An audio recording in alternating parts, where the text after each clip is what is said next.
I pledge allegiance to the flag of the United States of America and to the republic for which it stands, one nation, under God, indivisible, with liberty and justice for all. Roll call. Councilmember Hornick. Here. Councilmember Lewis. Here.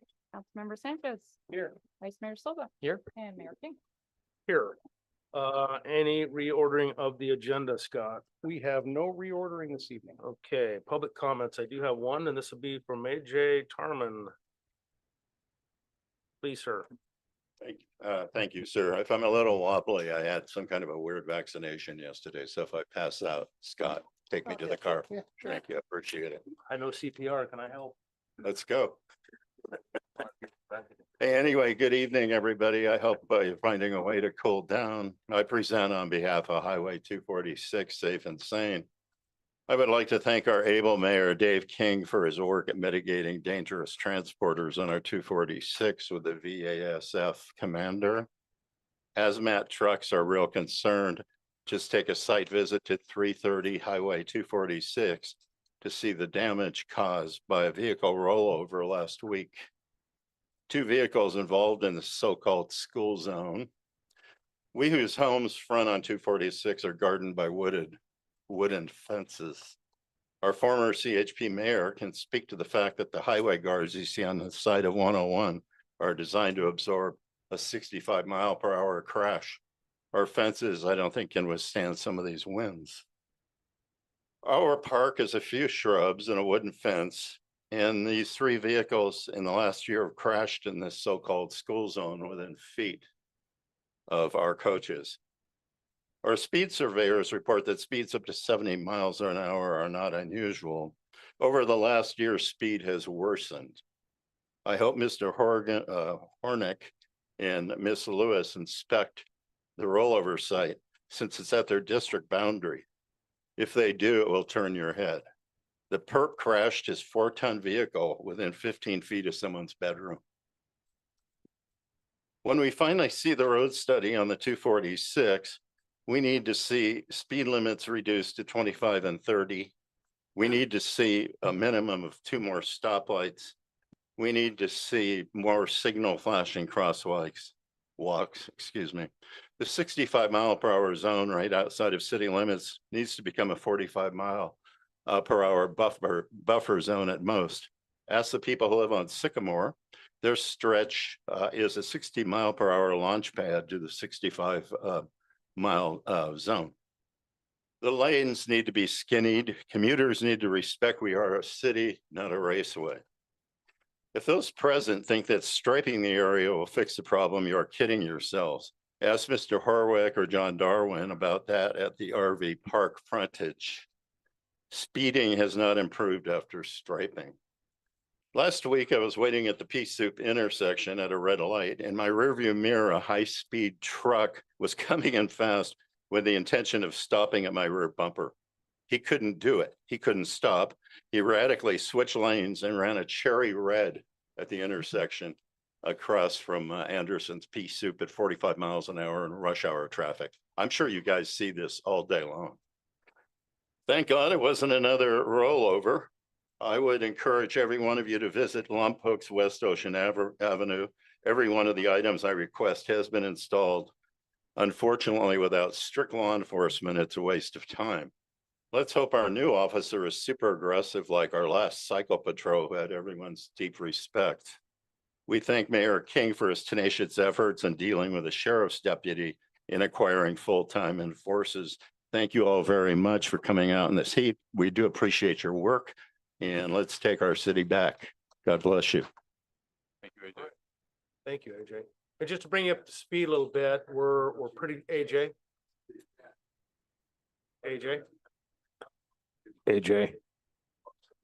Just to bring you up to speed on a couple of things. We are pretty close to getting our traffic study out here. That will open up the door for me to contact Caltrans, and Scott and I will negotiate with them to change the delineators and the lanes out here on Highway 246. So, and Hudson has brought this up before, if skinning the lanes down make people feel like they're hemmed in a little bit. And so if we can get those lanes striped and get people to feel like they're hemmed in, perhaps they'll slow down just by the mere fact that the lanes and the center medians and everything is smaller. Now, there's something else down. I personally had the experience of I stopped at, and I don't know if I brought this up and talked to you about it, but I had stopped at one of our crosswalks and a couple of ladies were crossing the street with a baby carrier and two people passed me on the right side as they were crossing the street. So down in Goleta, there are actually red traffic signals for pedestrians. I don't know if you've been on Kyriel lately down in Goleta, but if they push the button, a red light comes on. So once again, it's Caltrans Road, but with encouragement from us, perhaps we could get something like that because I think people either don't see or ignore the yellow flashing lights.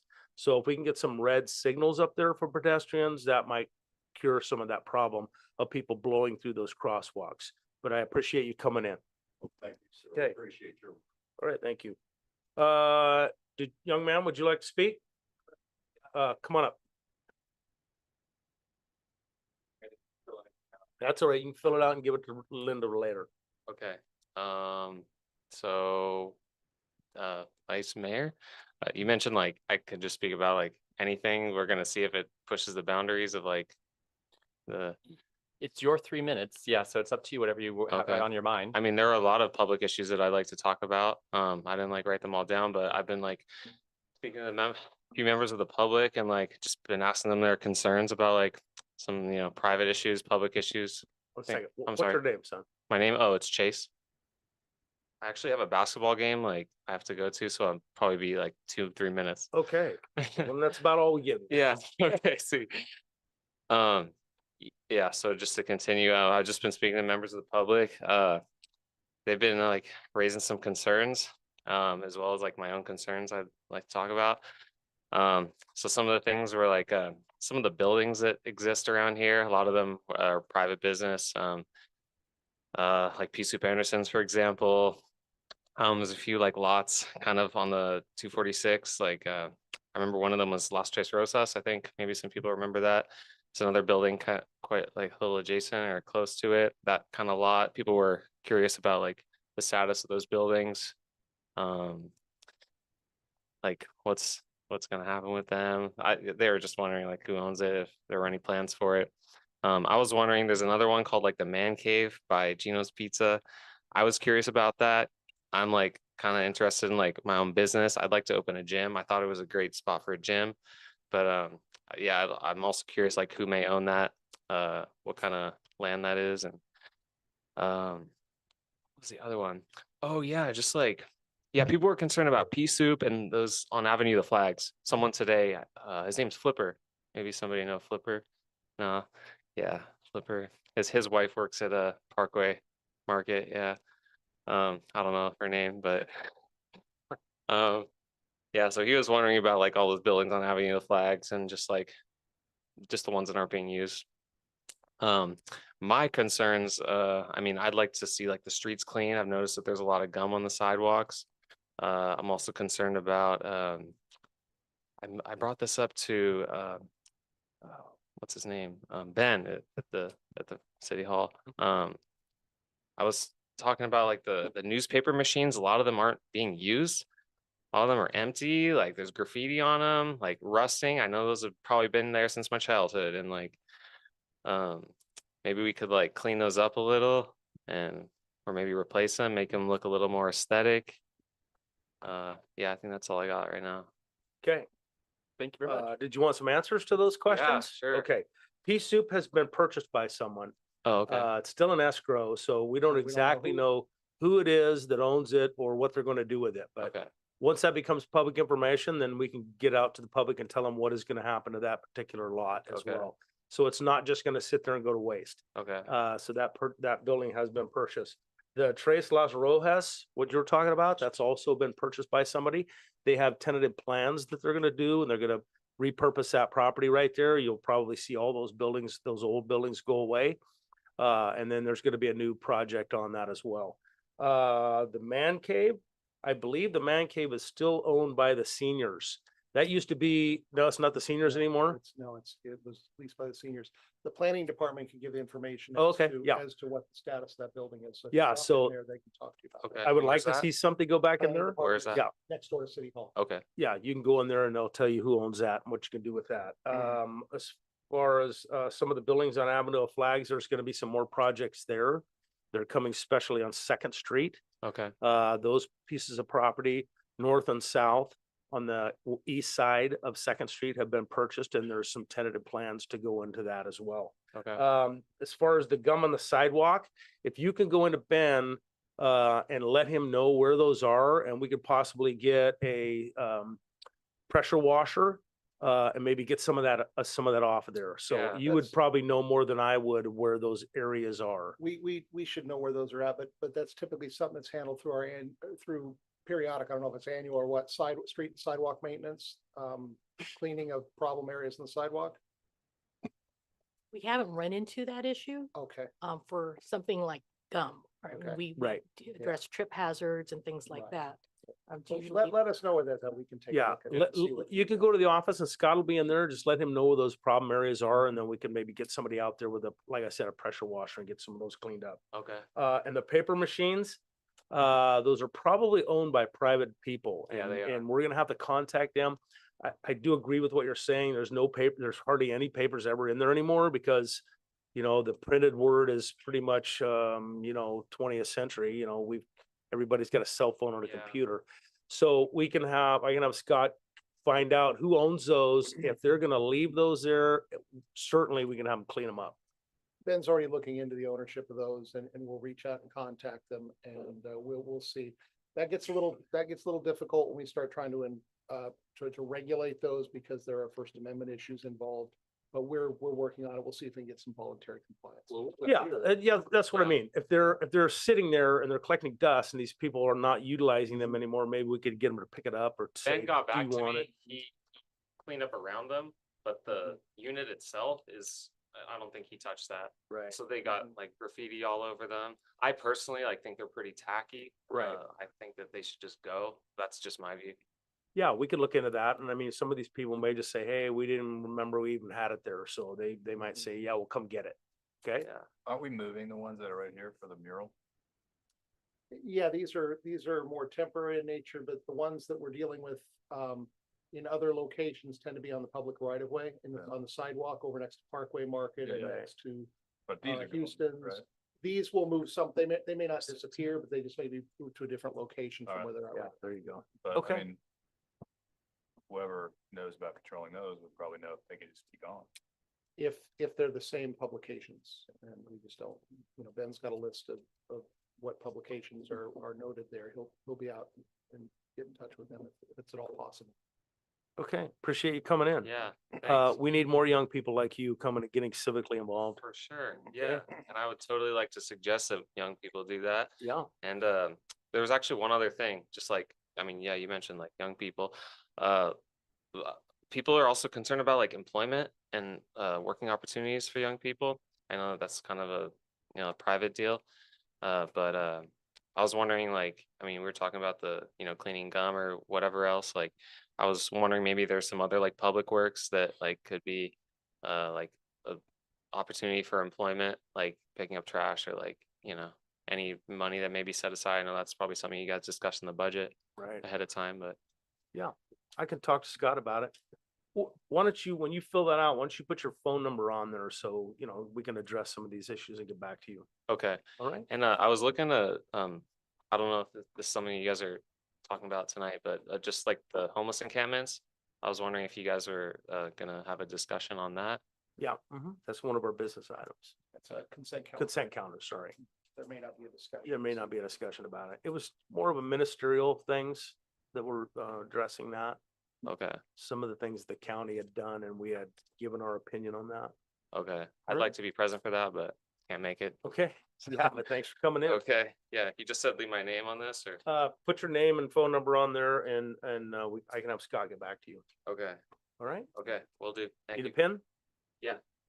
One right over there in the bucket. Yeah. Or Scott's with Scott's. Okay, thank you. Yeah. Okay, we're gonna move on to consent calendar. This will be minutes of July 25, 2024 city council meeting. List of claims to be ratified and approved. Approved and ratified for payment to date for fiscal year 23-24 and 23-25 or 24-25. Monthly treasurer's report, June 30th, 2024. Response to grand jury report, homeless encampments in Santa Barbara County become a part of the community again. And I will entertain a motion. I move to approve. I'll second. Linda? Okay, Councilmember Lewis. Aye. Vice Mayor Silva. Aye. Councilmember Hornick. Aye. Councilmember Sanchez. Aye. Mayor King. Aye. Okay, any presentations, Scott?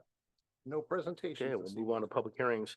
Ordinance number 2404, an ordinance of the city council of the city of Buellton, California, amending Title II of the Buellton Municipal Code pertaining to the Buellton Planning Commission.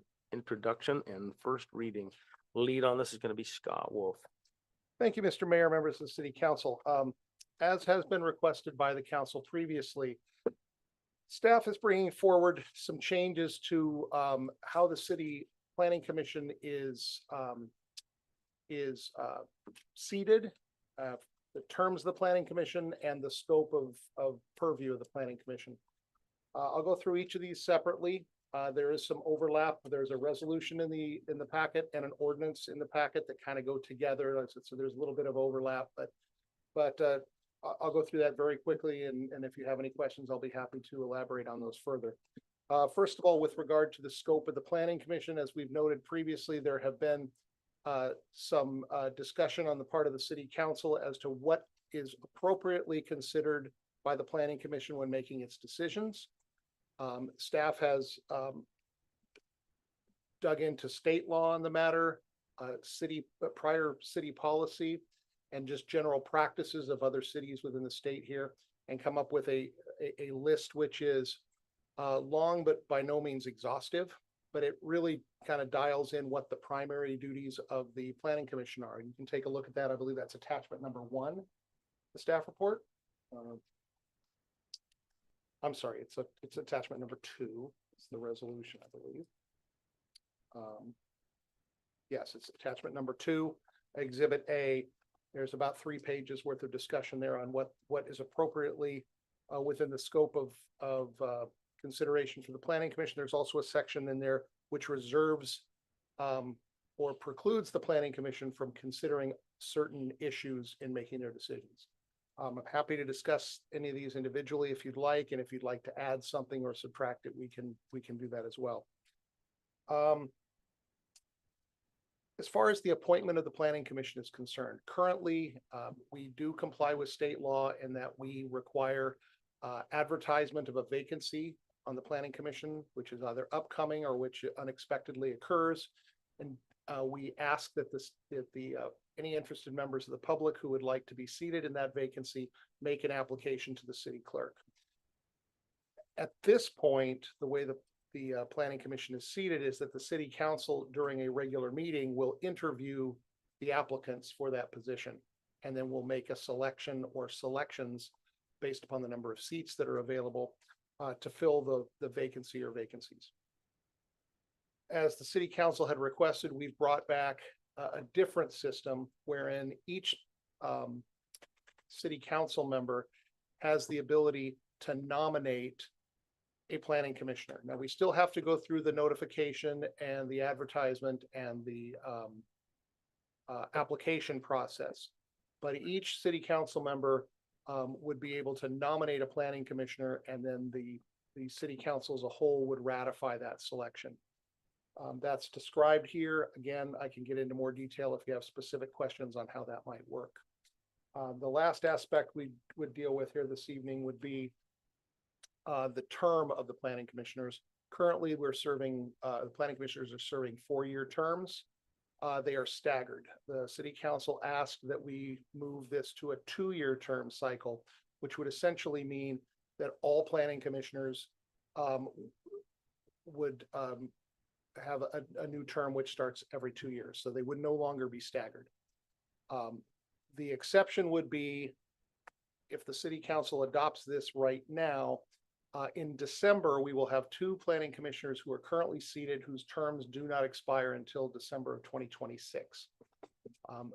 The ordinance that's drafted here would allow those planning commissioners to fill out the remainder or serve the remainder of their terms. It also identifies a city council member to be assigned to those two planning commissioners. So we have two city council seats right now that are up for election currently. And what has been done here is District number 2 would have the current planning commissioner whose last name comes first alphabetically. District number 3 council member would be assigned the current planning commissioner whose name comes last alphabetically.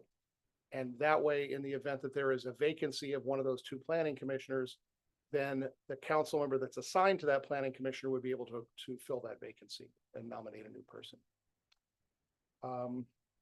Believe that's it. Again, you'll find there is a resolution and an ordinance. They do go together.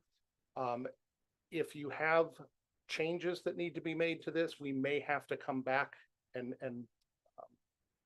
at a future meeting and do a first reading of this. Otherwise, if the changes are small, or if there are no changes, we can have the city council introduce for first reading the ordinance and go ahead and adopt the resolution. And then we'll bring this back for a second reading in September. There's a lot to digest here. Again, I don't want to get too deep into it. I'd rather focus on the questions that you have. So I will conclude my remarks here and I'm happy to answer any questions. Okay, thank you, sir. Bring it back to council. Lisa, you have any questions? No question. Hudson? Just one quick question. So I noticed that appointment of the commissioners is by majority vote, as is removal. Was there a reason that it's the same? I thought. The code our code currently requires that and I believe the state law requires the planning commissioners be seated by majority vote of the city Okay. council. And again, this is going to boil down to council norms or council custom more than anything else. The code is set up, the ordinance here is set up so that each council member would nominate a potential planning commissioner that would then be ratified by the city council. In theory, the council could say no, but in practice, that shouldn't happen unless there's some real serious objection. I was thinking more along the lines of the removal requirement. Oh, the removal, yeah. We don't have to get into it. I was just wondering if there's a Okay. reason. It's the same. Is it the It's, same? and in general, removal would only be for some kind of dereliction of duty. I mean, you're not removing because you don't like the person. And similarly with appointment, our firm was involved. I was the planning commission counsel in a city that had a pretty vitriolic 4-1 majority. And they approved every one of that council member's commissioners because really they understood that was the norm. That's what needs to happen. It complies with state law, but they weren't going to fail to approve and they weren't going to run somebody out just for being the appointee of the person they didn't like. So it really does come down to trust among the 5. Okay, Dave. No questions. John? If I chose a planning commissioner, it would be my choice of the planning commissioner, but then if I didn't want him anymore, or could I change planning commissioners without voting or? Only after 2 years is up. When you appoint a planning commissioner, the council ratifies that term is for 2 years. Now, a majority of the city council can remove that planning commissioner. But again, as Mr. Murphy indicated, that would be for something along the lines of dereliction of duty. I believe our code requires or may contain a provision which allows a commissioner to be removed if they miss a certain number of consecutive meetings, that sort of issue. But And I would add, presuming that the standards in the resolution also get adopted tonight. And in particular, if it's council member, the one that you appointed, you could certainly bring up at the time for council items one week. I don't feel that my commissioner is doing their job as laid out in the resolution. And I really want to bring it back for the 5 of us to discuss whether my commissioner should be removed. I think that your colleagues would look at that and say, okay, well, it's your commissioner, let's discuss it. So that would be sort of the process you would go through. But the other thing, the 2-year deal, why don't we have, if we're gonna appoint a commissioner, why do we have to make them a 2-year commissioner? Why aren't they a 4-year commissioner? They can be a 4-year, they currently are 4-year commissioners, but the request was given to me to bring back an ordinance which would make the terms 2 years as opposed to 4 years. That gives the council a little more flexibility and a little more ability to ensure that city policy is going the direction that they want it to, rather than being put in a position of having a planning commissioner that a city council member nominated that the city council is no longer has confidence in. This would allow that council member after 2 years to replace them. So there are pluses and minuses to the approach.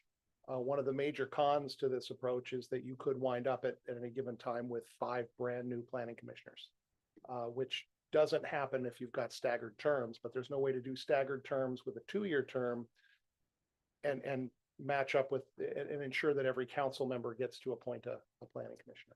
So We could possibly have a new planning commission every 2 years this way. you could. What I would suggest though is that because I've seen concern from a number of you about that issue. It is entirely possible and probably appropriate that you give applicants with prior planning commission experience a closer look. That may be the direction you want to go. If you feel that, no, I want a brand new commissioner, great. But if all of you felt you wanted brand new commissioners, then you've got 5 brand new commissioners. And that is potentially one of the downsides. However, I have full confidence that our planning department would be able to guide that brand new commission through the process, and we'd wind up with experienced commissioners before very long. It's a 2 years experience.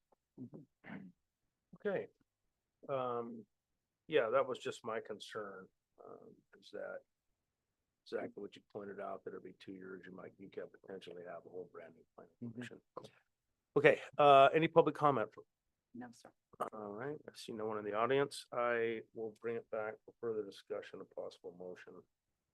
If it's just the first reading, don't we have to read it a second time before we get to make the motion, or no? You can make a motion for the resolution and adopt the resolution. I They see. should probably be separate motions. I And then see. you can make a motion to introduce it for first reading and then vote on that. And then we'll come back for a second reading and it will be adopted at that point if the council so desires. Right. Okay, I is a little confused. Okay. So if I want to make a motion to approve it as it's written now, Mhm. I motion to approve resolution 2424 Mhm. as written. Mhm. And leave it at that and then do a different motion for the, okay, Correct. so I'll leave it at that. Second. All right, Linda? Okay, Councilmember Lewis. Aye. Councilmember Hornick. Aye. Councilmember Sanchez. Aye. Vice Mayor Silva. Aye. And Mayor King. Aye. And then I'll entertain a motion on the ordinance, And this would be First reading. first reading. first reading and to read by title only. Move to read by title only for first reading of ordinance just passed. Second. Okay, Councilmember Hornick. Aye. Councilmember Lewis. Aye. Councilmember Sanchez. Aye. Vice Mayor Silva. Aye. And Mayor King. Aye. Read the title. Okay, so you have just introduced and moved forward ordinance number 2404, an ordinance of the City Council of the City of Buellton, California, amending Title II of the Buellton Municipal Code pertaining to the Buellton Planning Commission. This item will come back at your next meeting for the second reading. Under state law, you don't actually need to have another hearing like this, so the matter will come on consent calendar and stay there unless somebody pulls it for further discussion. Thank you all very much. Thank you, Thank you Counselor. for the clarification. Thank you. Okay, let us move on to council member comments or items. John? Yeah, I wanted to check on our election. Way I understand it, we are, have, I'm unopposed and Alicia is also unopposed. Correct. So we'll be on the ballot, and then I was asking if there's gonna be a write-in, so in case somebody writes in more than us. And the other, I just want to add a couple other questions because people are asking me.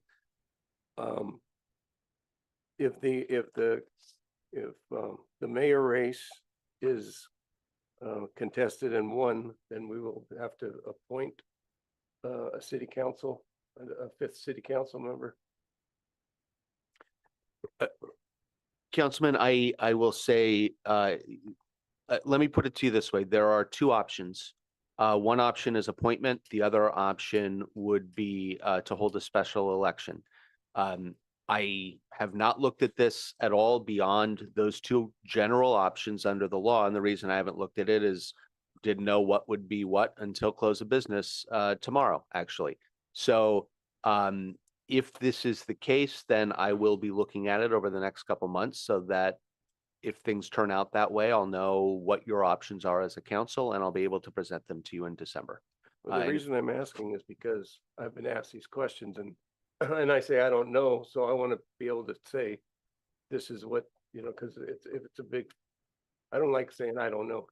So if somebody says, what happens when this happens, we need to know. Sure. And what I think the best thing to tell them is it would likely be an appointment because the other option is a special election and a special election would be standalone and the entire cost would be borne by the city.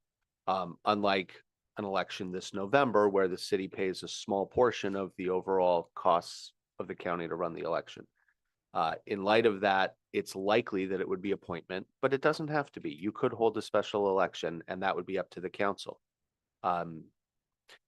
Things like, is it for the full 4-year term or is it only for 2 years until the next general election? Those are some details. And state law has been evolving on things like that. So I need to make sure that I nail all of that down in time to give you a final answer.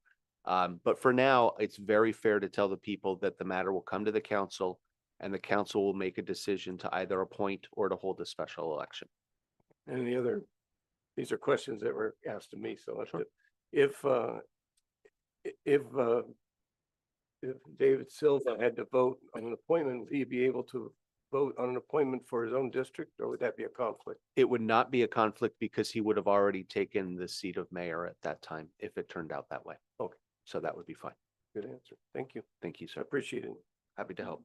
So in my experience, when we've had an opening on this board, it has been an appointment. If somebody quits or, like an election outcome is different, then there's an opening, then what we do is people usually come in here, they say, hey, I'm raising my hand, I'd like to be appointed to the seat. And then we usually go through each under the individual person to vote yes or no. And then whoever yes, gets sir. 3 yeses out of 5, or it'd be 3 yeses out of 4 because you'd have an opening, that person then takes that seat. And it has been that they had only served out the term that was open. And if it was 2-2, what would That person 2 to would 2 is pass. no decision and you keep going. Right. And I will say, sir, I agree with you completely. That has been the way that the council has gone in all situations except one. And that was the election where John Sanchez won election for the first time because there were already 2 appointed council members. This won't be an issue this time, but there were already 2 appointed council members. You can't have a majority be appointed. So at that time, the council put it off to that November and Councilman Sanchez won a 2-year term for the remainder of Right. that term and then was able to run again 2 years later. So those are the things that we'll look at so that we are prepared for any eventuality this December. I appreciate it. I said, have questions asked to me and I don't like telling them I don't know. So Okay, thank you. good enough. Alicia None. Hudson, comments or items? I did want to ask about the planning commission fee increase. I know we didn't have that part of the ordinance and I thought we could bring that back. Right. It was something that I contemplated putting in here, but there were still some unanswered questions I had when this needed to go to the clerk to be put on this agenda. I will be bringing that back probably in September. That will give me more than enough time to answer the questions that are still outstanding and make sure that we have an appropriate, it will require another ordinance. It's a municipal code amendment, so we'll make sure that it's all lined up and ready to go at that point. Talking about the pay? Yeah, the pay. Yeah. Yeah, I was hoping we could bump up the pay or talk about it at some point. Right. That kind of gets into like maybe another comment, which is operating expenditures of the city and upcoming potential expenses, things that we were hoping to do, and projected forecast of diminishing surplus, and that also dovetails into how we look at our budget. So I know that's kind of a lot, but like, I think if we should consider, if we're going to be moving on particular items and spending some cash, we should look at how our budget forecasts are looking. And also I want to talk about how we sort of review the budget line by line, and if we can, like, why we do it that way, and if we can consider like discretionary spend to department heads, and also, you know, a plan for financial solvency. Is that way too much? Way too much sort of. Maybe too much for one item, but I get the direction you're moving here. There's a number of moving parts. I think one of the points you brought up that's very well taken is we do have a number of larger capital items that are not necessarily on our capital improvement plan, but that are things that we might want to look at. One of them is on the agenda this evening, and it might be a good idea before making any final decisions to kind of tee all of those up and have one meeting where the council discusses and prioritizes those Right. projects, so that we don't wind up committing to spending much more than we are able to in any given year. And if I can just come back to that, right, like, because we have a couple of things that I've been talking about, I was waiting for staff direction on, like the possibility of increasing library hours, what's that cost gonna be? Any sort of future idea, like 1,000 trees in 1,000 days, we're talking about that. Any kind of increased budgetary spend, if we're gonna do like down payment assistance loans or anything like that for employees, increasing planning commissioner pay, like those are all, like some of them are one-off, some of them are operational expenses. And I was talking with Chanel earlier in the week, last week, I think. But, you know, if we look at our forecast, it looks like, you know, we're able of diminishing surplus over the next 5 years, which is not, you know, an immediate red flag, but it is like a yellow flag of, at some point, we're going to need to rejigger this. So if we're going to be talking about spending money, I'd like to kind of corral what our forecasts are looking like in the future, so we can say, okay, maybe we're going to prioritize like this instead of taking them on a rolling basis as they come up, because then we won't have money for something X down the line. Well, rather than us get in the weeds here during this meeting, you, Scott, and I can have a meeting over at the city and see where we want to go. And then we can prioritize those. Is that how we do it? Well, we can certainly sit down and discuss it. What would the ultimate prioritization of the projects would need to take place in an open meeting like this with the entire council. But certainly if you've got questions or we need to go over things, you can come in and sit down, we can chat, and we can, you know, I'll make notes and figure out where, you know, what items need to be brought back to the council for discussion. Yeah, we can do that. David? So 2 items. One was, I was wanting for us to take a look at, currently our beautification grants, I believe, is a $25,000 budget line item that is $1,000 awards available, where it's like, I think you can get 1,000. I think that we should maybe look at restructuring that, not to say the increase of the budget available, but maybe a diminish of how many awards are given and to increase what's allowed, because $1,000 when this was established doesn't go nearly as far to incentivize beautification projects within the city. So I just wanted to maybe have a discussion about, maybe it turns into 5 awards, or it's at 20% of whatever the budget is. But that way we're actually incentivizing residents to utilize that, and maybe that would make them commit to it more than the fact of $1,000 not necessarily being enough to incentivize in this current market. And is that like just for like landscape converting to dry? You're talking about the landscape? Cash for Grass program. Well, I'm asking. is It the it same? started as the Cash for Grass program. However, it has evolved into what's referred to as the city beautification program. And the requirements, as I understand them, are a little bit different, but I believe there is a component of it which weights projects that have a move toward more drought tolerant landscaping. But we have an established program. If the council would like, we can look at what the requirements are for that program, or we could look at how we allocate funds to individual projects, whether that be, we increase the amount that can be given on any project. I will note that I don't believe that since I've been here, all the funds have been expended in any given year for that project or for that program. So there are a number of different things we could look at. We could look at increasing the number of, or the amount of individual grants. We could look at rolling over funds which are not spent in one year to the next year and allow more grants or larger grants. There's a number of different ways to look at it, but if you'd like to have that brought back, I'll be happy to bring that back as a business discussion item. It helps. Yeah, why don't you do that? Bring that back to us and then we can have a frank discussion amongst all of us. And then the next item is just, I think we may want to take a look at around the dog park location. We often encourage, like, we're having an issue in our other parks where dogs off leashes and everything's going on. And one of the ones that brought to attention is that there is not a high amount of trash cans in the pathway to or away from the dog park, which is if the city is suggesting this is where you should take your dog off leash, we should probably then make that pathway a bit more assumed to be a high dog traffic area. And thus trash cans would probably be needed to kind of get rid of that issue going. So I just wanted to see if maybe we could look into adding additional trash cans and service of that around the dog park. There, if I recall, there's trash cans in the park, right? There are trash cans at the park, yes. But if you're Right, walking but your they're dog walking to and from. They just let their dogs go, and I can't tell you the number of times I've pulled into my driveway and there is crap literally on the sidewalk because they just keep walking. Yeah, so I don't know, it's the Disneyland rule. If you have a trash can located in so many feet, they actually are used. Might just be worthwhile for us to increase the trash can options. Okay. If there's consensus, we can look into that. Yeah, we can do that, Scott. Thanks.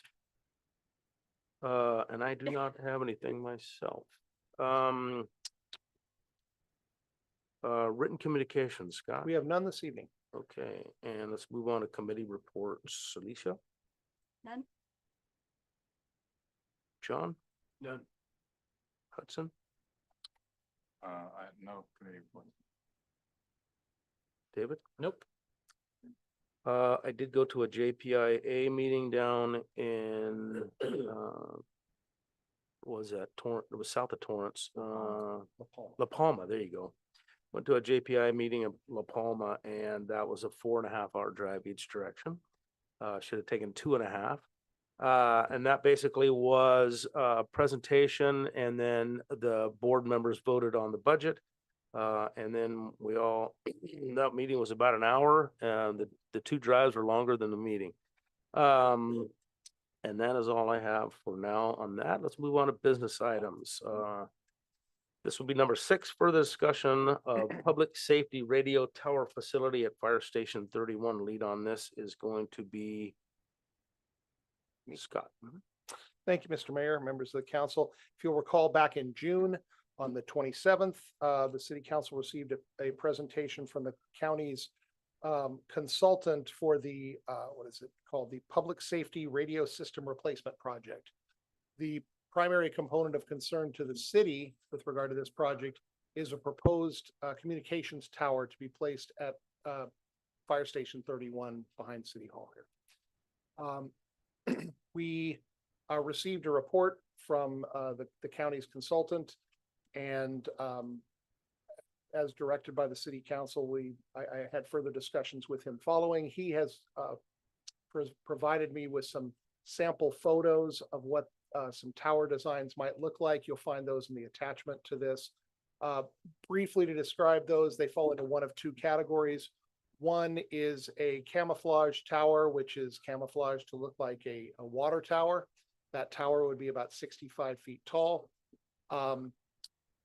Of note, though, there has been some additional information from the consultant. He indicated that unlike what he mentioned to the city council when he was here previously, the antennas can be placed inside the tower, that the walls of the tower will be made of fiberglass or can be made of fiberglass, which means the antennas won't be hanging on the outside. It will not look quite as unnatural.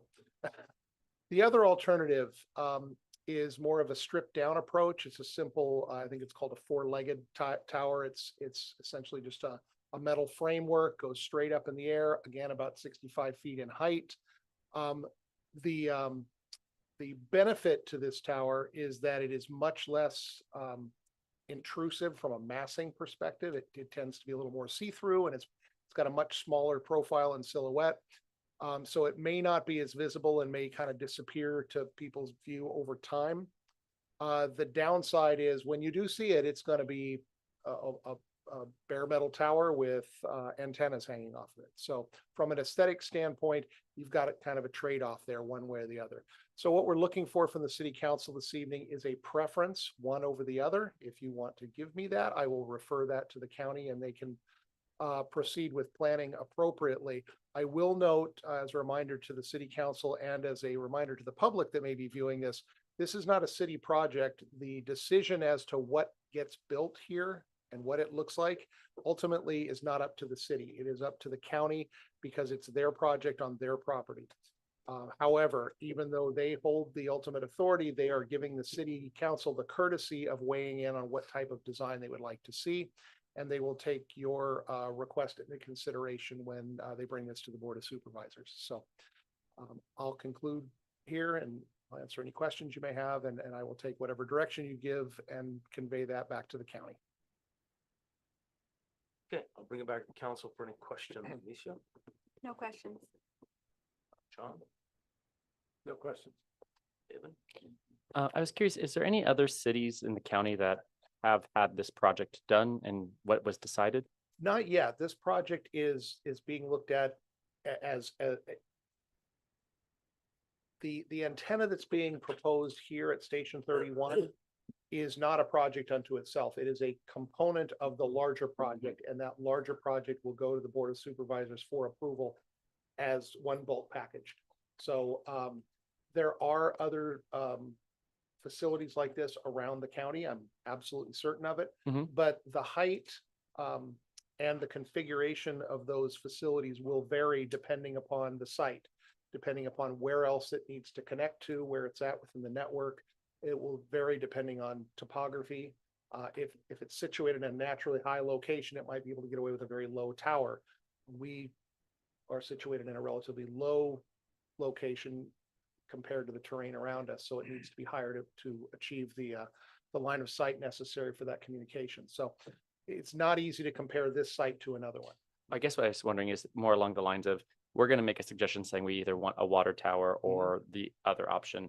And I was wondering, like, theoretically, if us and San Ynez and Goleta all decide that they want to go with a water tower, I was just wondering, is it going to be the expectation that a uniform design element, like what looks good in one area versus the other? I don't believe so. Okay. I think that this is what they've done by coming to the city here is very much a response to the city of Buellton's concerns that were expressed to them back at the beginning of the year. Okay, wonderful. Thank you.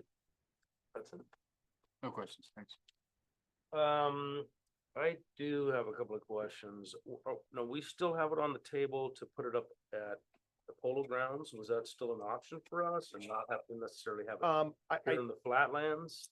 Was it cost prohibitive for us? the What were option- the discussions? Yeah, the option that I asked them to look at up at the Polo Grounds may still be on the table, but the county is unable to fund that option. So what they would be looking for from the city in order to do that, if it's still an option, they would be looking for the city to pay for an engineering study to site that at that location. Engineering studies would probably run in the neighborhood of $50,000. And then they would be looking for the city to pay the ongoing lease, ground lease payments for that site, which are estimated to be about, I think he said $36,000 a year. So an initial outlay of $86,000 and then $36,000 a year following that. That was the primary reason I asked them to come here and give us options to look at other than if they, I pointed them in the direction of the property owner and I gave them the location of the site. And they came back and said, yes, this would be a great location for us, but the county is not able to spend the money it would take to make that happen. So if the city's willing to do that, then I'm sure they'd be willing to, I can talk to them about putting that back on the table. I don't know if that would be a prudent use of our funds to do that. Any public comment on this, Linda? No, sir. Okay, I will bring it back for let me ask this question. Of looking at these photographs from all of you. What direction do you think that would be? I guess I want to say aesthetically pleasing to the public. I mean, the water tower, if you put that up, you know, anybody's gonna complain about anything we put up. period. So what is the best course of action?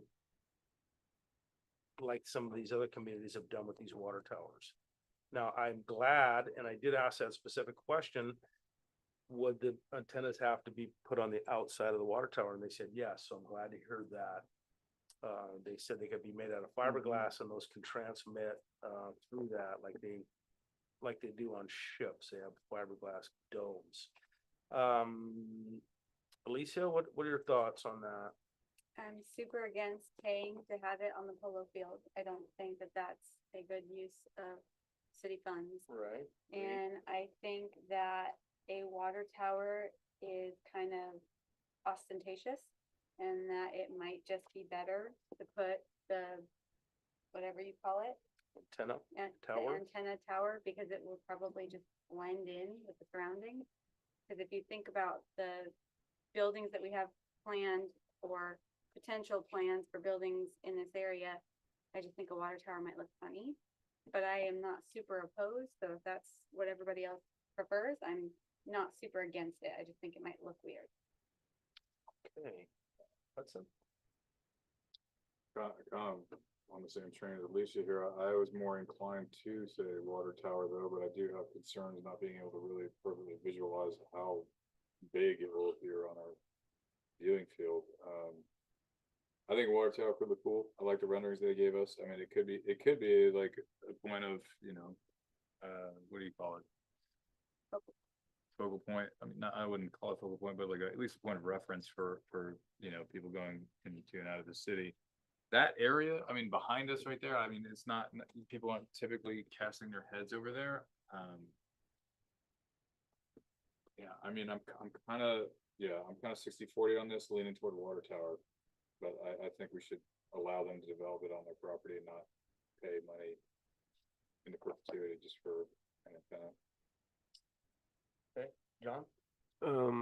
I would vote pro water tower just because I think it looks cool and it would be, they wouldn't have to see the antennas and then we could, at another point, we could put a logo on there or a town name or a flag on it or whatever we want to do. Or leave it inconspicuous as a water tower, but I like the water tower idea. So.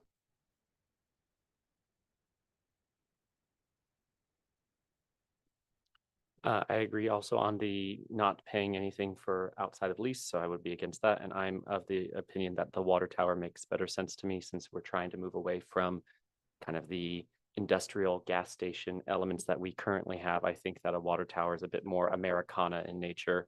And I think that if the city of Barstow opted into doing a water tower, there's a reason for it, which is probably to try and add some charm to the area. And I feel like if it's good enough for Barstow, then there was a reason they made a selection and we probably would want to assume that there was reasons they did it too. But I just think that water tower gives more of that small town feel compared to an antenna. Okay.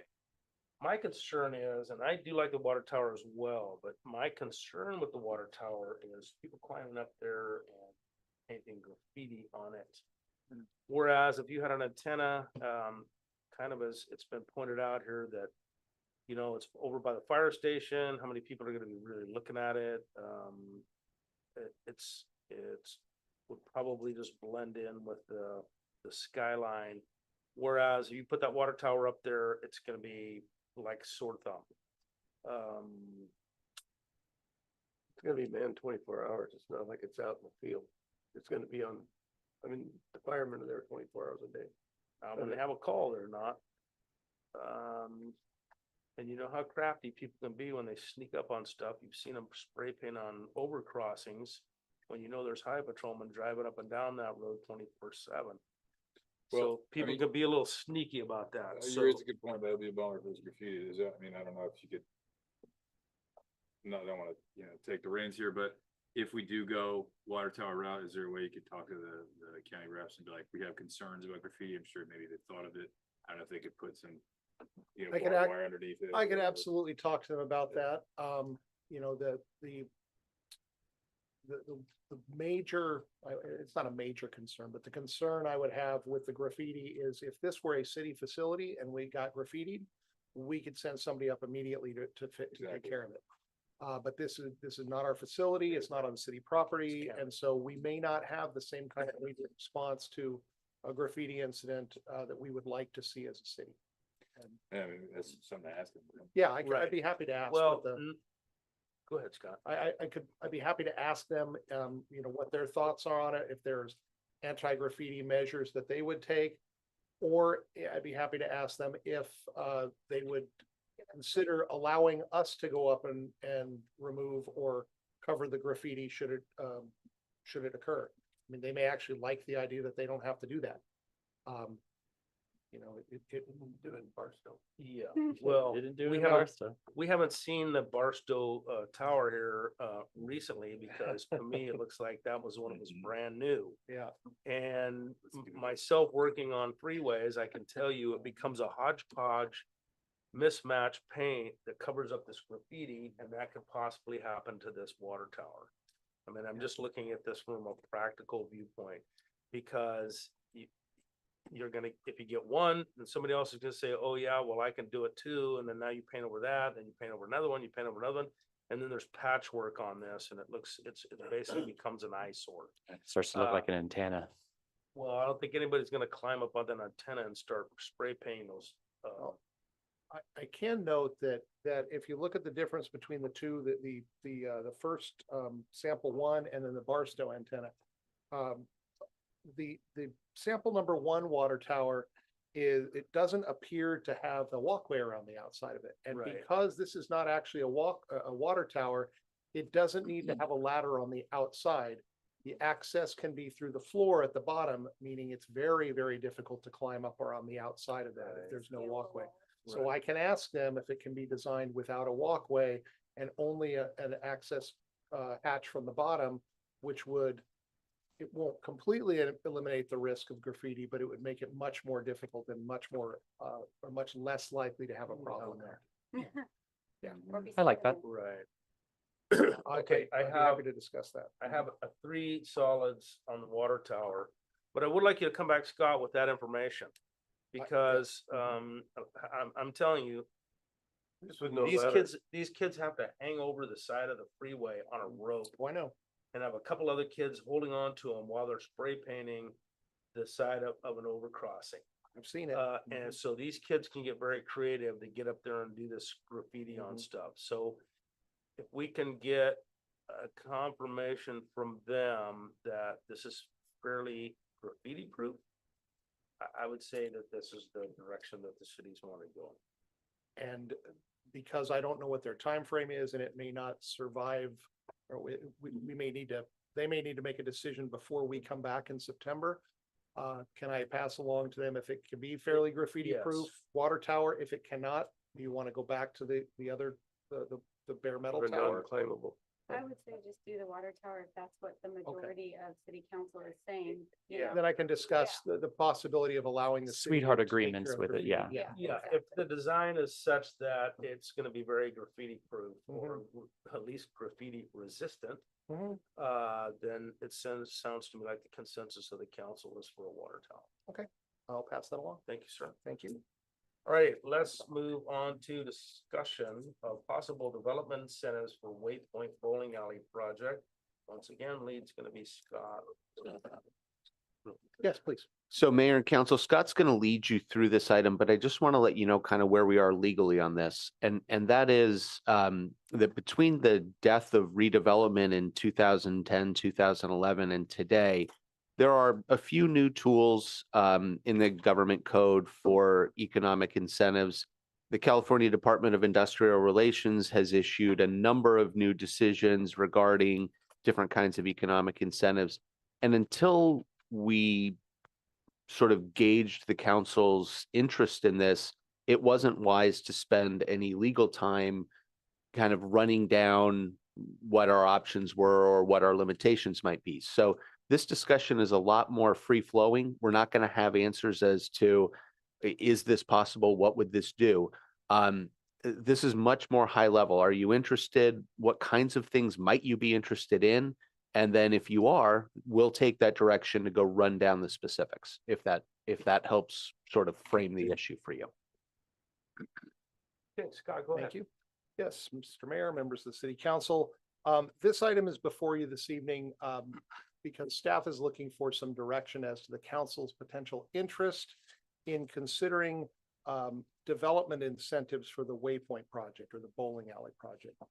Staff was approached last month by the business manager of the new owners of the bowling alley project. And the concern that was brought to me at that time was that the design of the original project, as it was entitled, was entirely too big and could not be supported by the population in the valley. So they were needing to go back to the drawing board and redesign the facility to be smaller, more compact, and less expensive. In doing so, they have realized that even that may not bring them to the point where they can provide a feasible project, an economically viable project that the city is looking for here. They have asked if the city would be willing to provide any sort of development incentive. Now, the city, to my knowledge, has never issued or never offered a development incentive to bring development into the city. We've been fortunate enough that we, given our location and given the general economy here, we tend to attract businesses that we have, and that has resulted in a very diversified economy for the city. In this instance, however, we're talking about a use that, based upon public opinion that I've heard, as well as opinion of the city council over several years now, the city may be, or is, for lack of a better word, desperately wanting to bring this use to the city. Because that's the case, because there is a clear community benefit to this use being brought to the city, I wanted to give the city council the opportunity to discuss and give me some direction as to whether or not you'd like to consider some sort of an economic incentive. Now, there are a number of different types of incentives we could look at, but I think based on the information that's been given to me by the business manager for this project, what we are really looking at here are simply, currently anyway, two options to look at. One of which is a rebate or a refund of sales tax that's generated by the project, and the second would be a rebate or refund of property tax that's generated by a project. And I'm not putting those out as two different items to suggest that they're mutually exclusive. You could certainly do both. And actually, given the rough numbers that I've run, it may not be much of an incentive, even if you did both, but you'd certainly probably want to consider both if you wanted the incentive to be at all significant. So sales tax, as you may or may not be aware here in the city, is the sales tax in Santa Barbara County, in Buellton in particular, is 7.75%. So if someone spends $100 of taxable sales, they're going to pay $7.75 in sales tax. Of that $7.75, $7.75, only 1% or $1 of that $7.75 comes to the city currently. So if we're looking at a project that has a $2 million, what do we say, a $2 million taxable sales, you're talking about a very, very small amount of money. You're talking about a little over $15,000 of that would be paid in sales tax, and of that, maybe a little over $2,000 would be coming to the city. So the long and the short of this is a development incentive of this nature is possible, but we would probably need to look at a longer term for this than just a single year. We'd probably need to be looking at a 10-year or greater term over which the city might refund or reimburse the owners of this project. And Mr. Murphy will get into in much greater detail, if the city council wants to go this direction, what some of the requirements of that would be, because clearly there would need to be some requirements met on the part of the developer if the city were to pay this out. But sales tax would be a very small amount. Property tax would probably be even smaller. So there's a lot of variables here. The current taxable, well, let's say the current property tax that comes to the city on this site right now with no development on it and prior to the most recent purchase, prior to reassessment of the most recent purchase is, if I'm not mistaken, about $3,200 a year would come to the city. So the most recent reassessment, when that takes place, will kick it up. It'll probably be somewhere in the neighborhood of $5,000 a year. When the site is ultimately developed, it may jump up to $10,000 or $15,000 a year, depending on what the new assessment of that is. Again, if we're talking about 10 years, now we're talking about $100,000 to $150,000. It doesn't seem like much if we're talking about a $10 million project. But in discussions with the applicant's representative here, it was indicated, yes, it's not a tremendous amount of money, but at this point, they're looking for any kind of assistance that the city might provide, no matter how small that might be. They may also, desire to see some indication that the city is in favor of this project and is actively supporting this project, as opposed to just waiting to see what gets proposed. If they know that the city is all in, so to speak, it might help drive them and allow them to be to risk a little bit more in the construction of this. So that, I don't want to get into a whole lot more detail because we just don't know the answers to this. But I wanted to get the council's temperature as to whether or not this is something you even want to consider. If it is, I will reach out to the applicant's representative again and let them know, yes, this is something we're willing to consider. We're going to have the city attorney look into what some of our options are, and we would bring this back to the council at a future date for discussion. If it's not, then we'll pass that message along to the applicants. And I'm happy to answer any questions. Okay, thank you, sir. I will bring it back to the council for any questions of staffs. John? Yeah, I would be in favor of any and all incentives that we could give these, because everybody been waiting for this forever. And wouldn't mind that if it's just well, we can give them, but I think there's also, if they're gonna be coming in with different plans, is there gonna be more plan check, more all that stuff? I think that would be more of an incentive to have. It to could be, reduce. but I don't think there are certain things we can and can't do certain things we probably can't do if we want to avoid triggering prevailing wage requirements on this project. And in discussions with the applicant's rep, it was made very clear that they do not want to do anything that would trigger prevailing wage requirements on the project, because it drives construction costs up to maybe 30 or 40% higher than otherwise, which would, so we would have to put a tremendous amount of money in just to have them break even on that. So I don't want to put any of city money into it. What I would like to do is not have the city charge them more plan checks, more engineering fees, more. They've already done every engineering and plan check, I believe. Destruction. For the prior project, we have a new project. We will minimize the amount of expense that they have to go through to come through. And how can we minimize that when? Through our staff process, we will make determinations as to what can be used and what can't. We will not make them redo studies that have already been done, assuming that those studies are applicable and comparable to the project they bring us.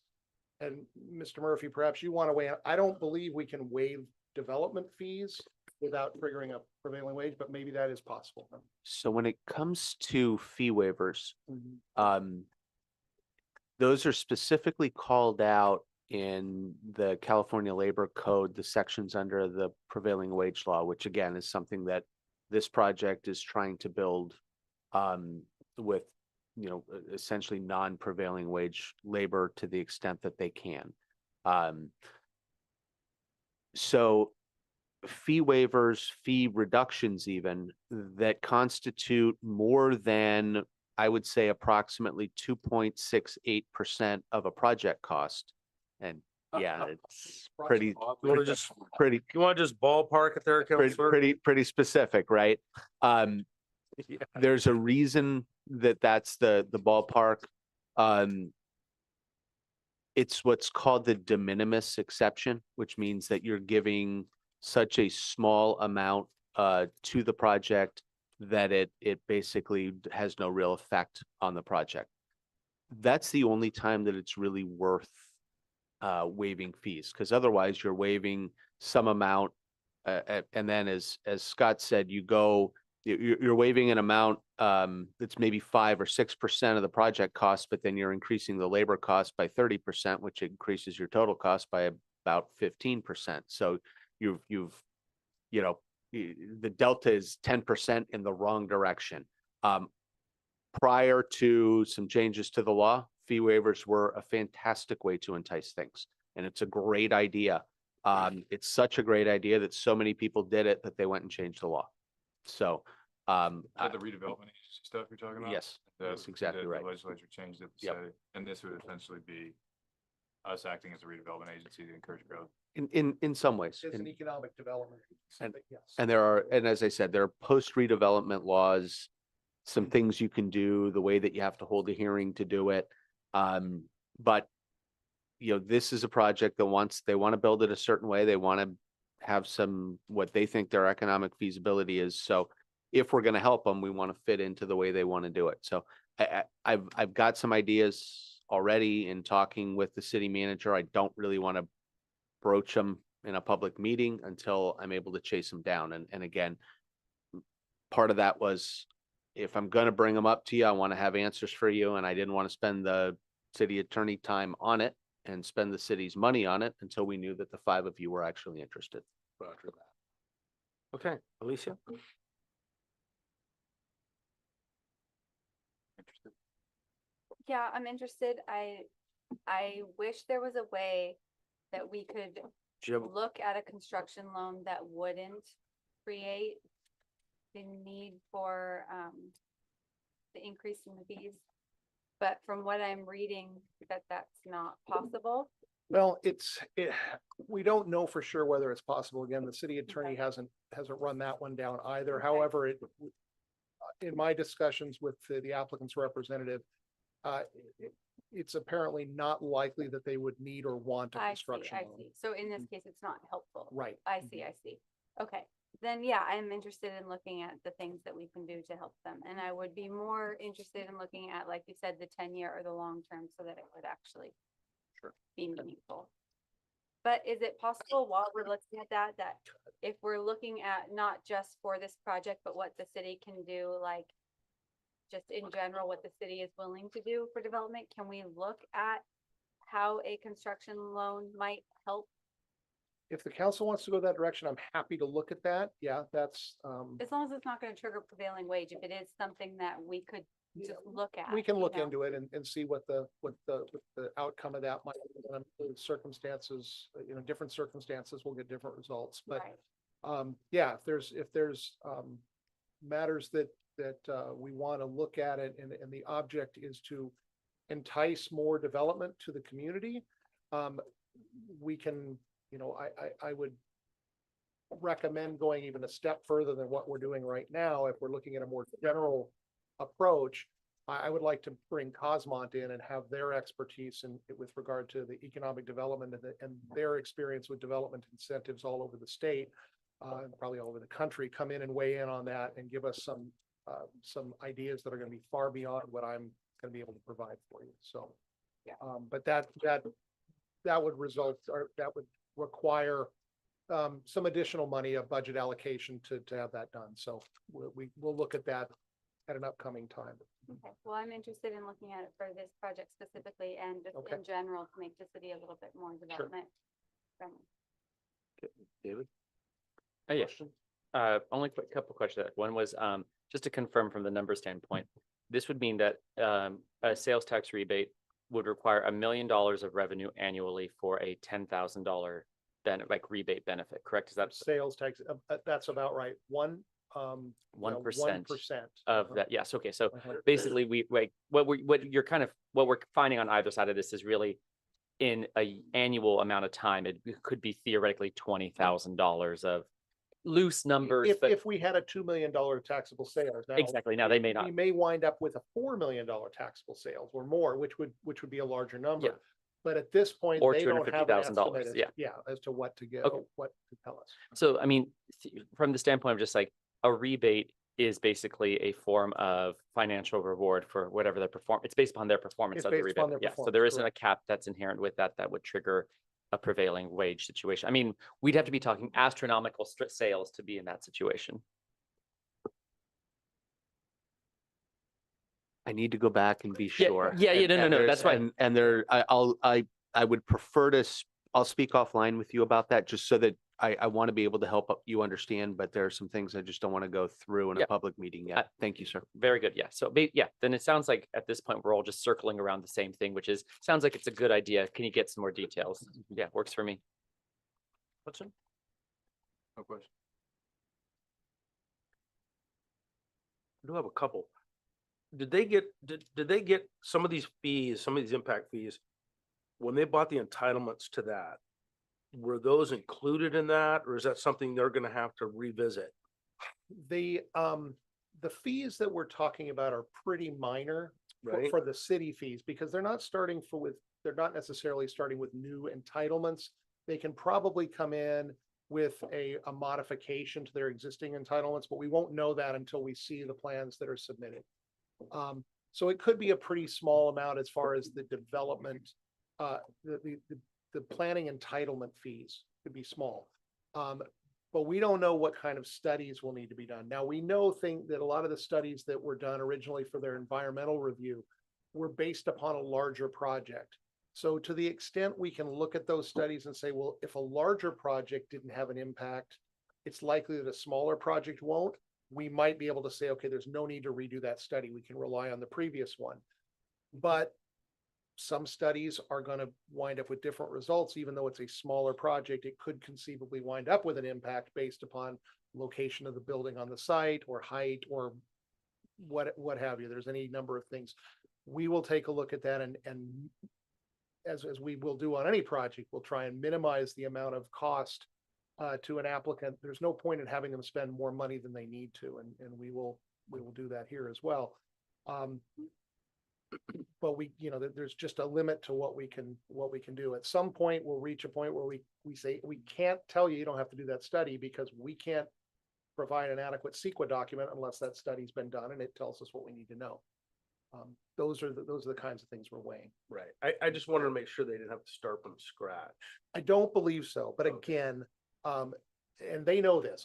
We've had this Right. discussion with them, and they, in working with them, we tried to get them to the point where they could use the existing entitlements, but they looked at it to the point that said, it's worth the risk to them to have to start from scratch to avoid the financial infeasibility of the project that was previously approved. Gotcha. Okay, because I know there was still some outstanding fees that the prior applicant had. Now, those will probably be tacked onto this. We'll have to see if there were things that were outstanding, they may go away because there may be new fees in their place. If the project changes, the reviewing party that would have charged those fees will need to start from scratch. If it's very similar to what the previous project looked like in terms of size and footprint and scope and that sort of thing, then from, let's say, an engineering standpoint, it may be similar enough that, yeah, they can pay the remainder of those fees. They don't have to start from scratch. We just won't know until they give us some plans. Okay, thank you. Linda, any input from the public? No, sir. Okay, I'll close public comment. I'll bring it back for direction for staff. And it sounds to me like anybody opposed to moving forward with this? Nope. Nobody? Okay, Scott, move All right. forward with that I and have bring it direction. back to us Thank you. at a later date. It doesn't need a motion, it's direction. We'll go on to number 8, and that will be discussion of adding possible and inclusive playground equipment to city parks. And the lead on this is going to be Rose S. Thank you, Mr. Mayor, and Member City Council. At a prior council meeting, the council has requested a discussion of potentially adding accessible inclusive playgrounds equipment to city parks. So in general, just so you know, the process when the city receives an ADA request, for example, from the member of the public, investigate the particular location that's requested and what particular equipment. And since my tenure here, we've had a couple of requests in the past for ADA swings. And we have them now at Oak Park and then the new ones that we've put in at Village Park. But with that, we can certainly look into adding accessible and inclusive playground sets. One thing to help us focus on the research for such equipment is, are we looking at more swings? Are you requesting a review of entire playground sets? Because as you're aware, we have to do a whole playground set of equipment. It's not a piecemeal other than swings that we can do on a modular type basis. And then one thing we would like direction on, assuming you want to look at the full playground equipment, are you looking at replacing existing playground equipment that's within the same footprint or adding additional footprints for playgrounds? And then at what locations as well? So that'll help us give an idea as far as size range options and so on, just to help focus our review and research at this time. And then once we do get that information, likely the next steps, aside from bringing in some samples and having catalogs and things like that available, we do a public outreach process so we can get community input as far as the actual needs for what specific type of facilities and features on the accessible and inclusive playgrounds we would like to look at to help further narrow down our research. So with that, we open discussion with the city council and staff is looking for further direction. Okay, I will bring it back to council for any questions, Alicia. No questions, comments, but no questions. Okay, John, questions? No, no. Hudson, comment. David? Just comments. And I do not either. So any public comments on this? Anything on Zoom? Nothing? Okay. I will close public comments and I'll bring it back for further discussion. Alicia? So I would like to see if we could please add to, particularly the park, just because it's bigger and that's where a lot of people congregate, a new footprint, like an additional footprint, not Okay. replacing what's there, for things like wheelchair accessible playgrounds and those types of things. So Okay. adding to, not taking away. Just out of curiosity, when you say footprint, what do you mean? Like they already have like the area where they have like the swings and the equipment. I don't want to take anything away from that. I would just like maybe add another one. Like, you know how they have the big kids and then they have the little kids. Create another Like another area. little Mhm. circle. Hudson? No. Nothing? Am I supposed to say something? Yeah, Okay. yeah. Sounds Okay. good. John. Surprise. I'd like I to was rather shocked. enlarge and add Fair. to the parks and just have more, more toys to play with. And I think that all the inclusive things can also be used by any other kids. Correct. So we just basically make bigger parks, and what we add to the parks will be the handicap and inclusive stuff. So we can make all our parks a little bigger and then I think that's a good thing. Well, I think we're adding equipment, not physically making it bigger. Well, one was within the same footprint, one was making a bigger Right. footprint, but I would go for making a bigger footprint and adding another feature to the Got it. park that's also inclusive to anyone else. I mean, everyone gets to play on everything, not Correct. exclusive of, so I would like to see more and bigger parks. Yeah, and I mean, I guess we're all kind of agreeing that we want to see this happen, but I would actually be curious if it's to kind of pull this up higher. I think that we have families who are much better experts in the design needs and ideas that would be for like functioning. I don't know what makes a playground inclusive or what the requirements are. And so I am wondering, like, in my opinion, I think that the process, I would rather see a much more higher investment in engaging parents and community members and having much more work groups where they could help educate and guide that. So I think more of a guiding document or a guiding work group within them so that they could help us understand what makes it best. Because at this point, we could assume what is needed and what's going to make it most impactful. So I know you have that there's community outreach, but I'm just wondering if we could somehow systematize it so that it's not just a ad hoc one-off conversation, but something that allows a bit more of community involvement. I'd love it to be advertised to invite parents and families into that and have that be a bit more regimented. Is that? Yeah, no, understood. And that's the plan, I guess. I just, really vague about this. There's specific guidelines and the different type of equipment and different features that are available. And there's still design standards that's required to be an accessible, inclusive playground. So we do have that, and there are systematic methods in, to engage the specific community members that would help make this more personable to our community needs. And so we will be doing that. And then the only one I always like to keep in mind with it is that oftentimes these conversations come from like a physical standpoint, but I do want to just make sure that we're being mindful of neurodivergent playground equipment and think of that. So that stays. There's at the forefront. sensory and there's Yeah, I a think ton Galita of just did different one. features. Yeah, Galita's Yes. kind of leading the way with that. So there's probably something already done there. Okay, thank you. So Scott and I actually have some hands-on experience with this. When we were doing City and Schools, what we did as a project with the students, and we presented them with this exact same scenario, and we had different sizes of equipment, cost, inclusive, how many could be on that. So if we can just dust that off, Scott, we could possibly use some of that we did in the City and Schools, bring it back, and then invite the public to come in and put their opinion in on those different types of equipments, how many, the cost of that equipment, et cetera, et cetera. So we could basically just kind of rehash what we did in City and Schools. Because I think council as well as people in the audience will want to physically see what we're looking at. Yes. The different types of equipment and, all the ones that we went through during Cities and Schools. So I think that'd be very helpful for all of you to kind of visualize what could be done, right? Yeah, the City and the Schools project we put forward was a very simplified process where, the object was to throw more options at the students than they had budget for. Right. And then to throw wrinkles into it by requiring the certain components to be inclusive, and that had other requirements, which again ate up their budget. So we certainly would want to look at a process like that. And we could pattern our outreach process around that type of an approach where we had some examples of types of equipment.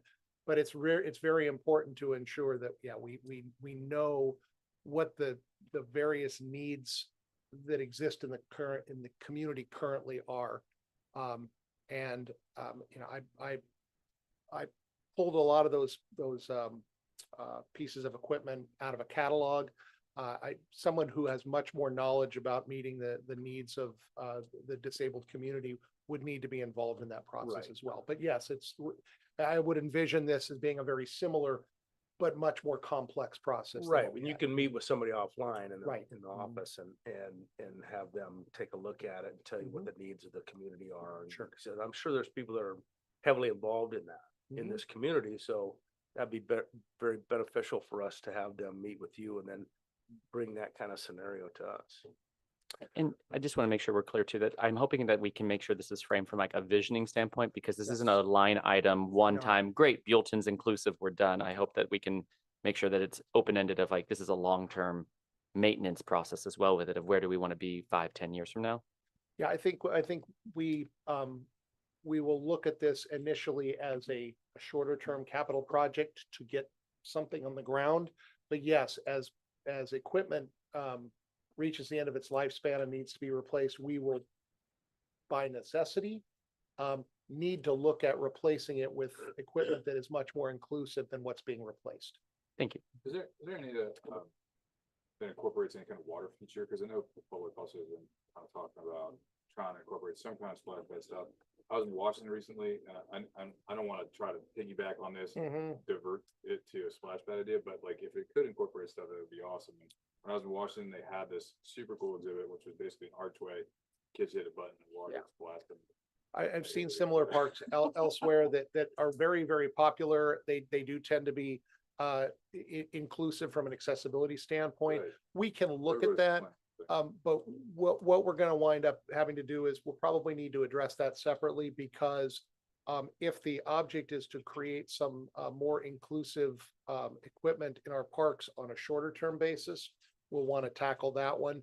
The problem when we start dealing with water is in a lot of the cases where we have a splash pad or something like that, there are excuse me, there are expenses involved in the maintenance and operation of those facilities that drive the cost much higher than the cost to actually install them in the I ground. understand that, and I just want to just put a Yeah. little footnote here that like.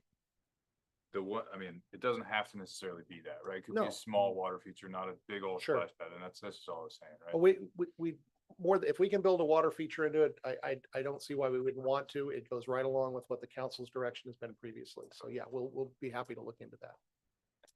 I actually Put you now, on the park with a hose. I mean, this thing was like, it was cool, and there was no, I mean, there was no maintenance system, it was like a metal structure. water- I actually do water have a down, that question. was it. Sorry. I'm just wondering, so you know, how, like we have the Arts and Culture Committee and things of that sort. Do we have any kind of community engagement, like recreation committee or things like that, that we've invited people to for this type of feedback long term? The municipal code provides for a Parks and Recreation Commission, very similar to our Planning Commission. Mhm. That was, as I understand it, that commission was disbanded by the city council some years ago. I don't know when, but it was it prior to, it was, I don't believe the commission, Parks and Rec Commission was involved in Village Park design at all, or decision, was it? think No, that- they actually were. Oh, were they? They, yeah, preliminary design was approved through the rec commission, then it was brought to council for final. Okay, so it's been a number of years. If, you know, we need to have another discussion about whether or not we want to resurrect that commission. Mhm. Several of you have heard me say this. I am very concerned about creating another Brown Act body. Mhm. And a Parks and Rec Commission would be such a body, and now we're talking about additional staffing and that sort of Yeah. thing, which we would need to find a way to incorporate. So if that's a direction you'd like to go, we can do that, but I guess I was just wondering, I don't think that the Arts and Culture Committee is a Brown Act commission. or it's anything. not. So I was just wondering, like, I just was trying If to you figure out, wanted to create something along that line, we could look at that as well. just as a means of a longer term guiding principle of people who are engaged with it, just so it's more of a maintained structure. We Okay. could actually do that as an ad hoc. We'll and look have in, we a can look group of- into that. Group yeah. of individuals just meet on an ad needs basis. That's what the Arts and Culture Yeah. Committee is. We could Yeah, probably right. do I mean, something. if we're gonna put this kind of a thing together, we could just get interested folk, like we did with the specific plan on Avenue flags. That was basically an ad hoc. Couple of council members, Mhm. concerned citizens, they could come together and talk about a direction we're gonna go. Thank you. Okay. Can I just Uh, interrupt and say right quick, Wyatt and Isla, it's time to brush your teeth. Thank you. what? We have audience members, I just wanted to give a shout out to them. Okay. Moving on to number 9, this will be approval of Office of Traffic Safety Grant Agreement and Consulting Services Agreement with Move Santa Barbara. And this will be once again, Rose Hess. Thank you, Mr. Mayor, Member City Council. So for the third year, the city has been awarded the OTS grant for bicycle and pedestrian safety outreach programs for San Ynez Valley. Every year, the city, as well as other municipalities within the county, contract with Move Santa Barbara to implement this program throughout the community. They have educational classes, bike rodeos, other workshops and different things. And they also participate in various community events to bring this information and program for the children. And this year, we have been awarded an amount of $66,661. So the attached recommendation is to approve the contract agreement with OTS. Staff would continue working with OTS staff as far as the specifics on the agreement. And the change this year is instead of awarding a consulting agreement with Move Santa Barbara, OTS, the state offices, has requested the city to utilize a purchase order award for the contract services instead of specific contract agreement. It makes their process, for whatever reason, simpler. We said we would bring that request to city council. And so that is part B of our recommendation, is to approve the Move Santa Barbara contract via purchase order as well. If we do actually have quarterly reports and an end of year annual report, we are currently in this year's program of events, 3/4 of the way through the event, actually. So with that, we would roll right into the new year, October 1st, with the next award programming. And every year we continue to apply for this program so we can continue the education outreach in the valley. So with that, staff's making the recommendation that council approve the OTS grant agreement, as well as authorize the use of a purchase order to contract with Move Santa Barbara for the implementation of the program. Okay, bring it back to city council. Any questions of staff? Lucia, Hudson, David? I was curious, is there ever a like impact report that's done at the end of the year with like how the grant was spent, like what, how many, like, is there like what is the marketing after that's done to show like what the dollars went to? I actually prepare quarterly reports that shows the progress of the different events and different activities that's held throughout the valley. And then I prepare a final report annually. I do submit that to OTS, but I can provide that to council as I well. think it'd be worthwhile for the community to know what's going on. And I mean, when you're doing these types of things, it's almost like dollars that just come in and out, but no one knows. It's only once you see the impact, then the dollars re-existent. So that'd be wonderful. So thank you. Yes, absolutely. And I do have to apologize. The additional request is to do a budget amendment to appropriate these amount of funds, be a pass through. The city covers the costs initially upfront, and then we request reimbursement upon completion. Okay, John? Yeah, does the grant, did you have any money left over from the grant money from last year, or is there something that you spent too? No, we don't have any monies left over every year. It's spent to the penny because it's a specific budget. We work with Move Santa Barbara at the beginning for the grant application itself, and then I didn't know if you could roll it over and No. you hadn't spent some, but no rollover. okay, thank you. And I do not have any questions. Any public input on this, Linda? No. Scott, nobody? Nope. Okay, I will close public comment. I will bring it back. And now let me get this clear. This is gonna have to be approve the OTS, approve purchase order, and make a budget amendment all in the same. Now, is that One single motion? Okay, any further discussion before we entertain a motion? Lisa, Hudson? Nope. John? David? No? Okay, I will entertain a motion on this. Motion to approve the OTS grant agreement and consulting services with Move Santa Barbara, as well as the budget amendment and Purchase order. Second. Okay, I have a motion, a second from Hudson. I think he just slightly beat you, John. Linda? Okay, Vice Mayor Silva. Aye. Councilmember Hornick. Here, aye. Good. You're here, present, and gotta be quick, approve the motion. I, Sanchez. Councilmember Sanchez and Mayor King. Aye. Okay, that concludes our budget items. We'll move on to city manager's report. Thank you, Mr. Mayor, members of the council. Just a few items for you this evening. First of all, as the council is aware and for the public's benefit, this is our last meeting until our first meeting in September, which I believe, I don't have a calendar for me, is September 8th. September 12th. 12th, sorry, September 12th will be our next regular city council meeting. There's been a lot of questions here lately regarding the studies that have been done or are being done by KOA on behalf of the city for the Skinny 246 kind of project that we're working with Caltrans on. We have received some preliminary plans for that, and Rose is currently reviewing those. We have not yet received a written report with the results of any counts or studies that have been done, but we are nagging them about it, and as soon as I hear something from them, we'll let the council know what the time frame looks like on that.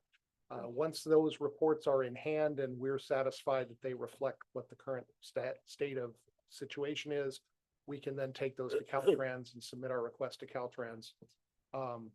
And see what they will be willing to authorize on both a short-term and a longer-term basis. I have one other item that I wanted to bring up here, and it is escaping me. Oh, I'm sorry.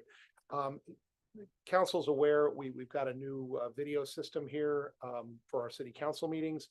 It has its pluses and minuses, and to my mind, at least, the minuses are currently outweighing the pluses. One of the suggestions that was made was to purchase the next model up of this device. But I think we would wind up with some of the same minuses going on, maybe an improved picture quality. So in working with Victor, who's worked with us before on our audio visual system here in the chambers, he has suggested another approach, which is very inexpensive.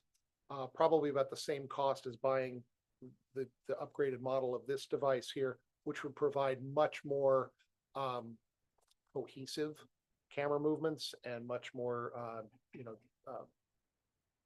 a much easier viewing experience for those watching from home. And so I will look into that. It's a very small expenditure, probably in the neighborhood of $2,500. And it's my hope that we will have that installed here before the next council meeting in September. We'll see if we can have that done. Okay, I'm happy to answer any questions you might have. Okay, and kind of dovetail on your 246, skinny Yes. 246. I have been in communication with Caltrans about across from the hitching post, right in front of the Dales property. Yes. The money has been allocated for that, and I have seen some surveyors out there, so I'm nagging them to try to get that done because it's been way too long sitting like it is. I mean, we never had a curb out there even when the eucalyptus trees were there, but now that they're gone, we can get something done and make that sidewalk contiguous through the entire city. Yes. Okay, Counselor, you have anything? Nothing for me. All right. Oh, I'm sorry. Oh, thank you, Rose. Hey, I do have one more very important item to Okay. discuss So here. we passed yours. Yeah. Okay. Just There you kidding. go. You're gonna have to get your time Rose. back from council.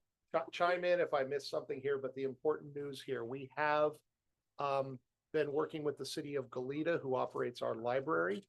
And as a follow-up to the discussion at the last city council meeting where we reported on the need to close the library for a period of time, they have gotten back to us today and let us know that in order to make that move happen in the time frame that it needs to happen in, they will need to close the library here beginning on Monday, August 14th, and it will remain closed until we open the new library at 202 Dairyland.